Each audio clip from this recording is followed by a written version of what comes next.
వాడలా ఘనంగా నిర్వహిస్తున్నారు. లంబోదరుడికి పూజలు చేసి విఘ్నాలు దొరగాలని వేడుకుంటున్నారు. న్యూస్ 360 కార్యాలయంలో కొలువుదీరిన గణనాథుడికి సిబ్బంది భక్తి శ్రద్ధలతో ప్రత్యేక పూజలు నిర్వహించారు.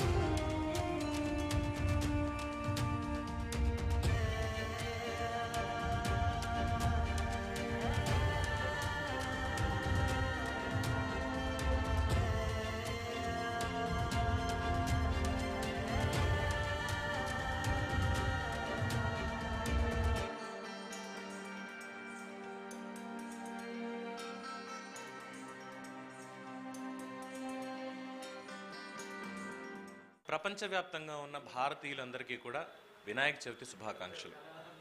ఈ వినాయక చవితి ప్రతి ఒక్కళ్ళ జీవితాల్లోనూ ఆనందం నింపాలని, వినాయకుడి కృపతో ప్రతి ఒక్కళ్ళకి ఉన్న కష్టాలు నష్టాలు అన్నీ తీరిపోవాలి, ప్రతి ఒక్కళ్ళు సంతోషంగా ఉండాలని మనస్ఫూర్తిగా కోరుకుంటూ news 360 APT broadcasting private limited యాజమాన్యం తరఫున అందరికీ మరోసారి వినాయక చవితి శుభాకాంక్షలు. విజయవాడ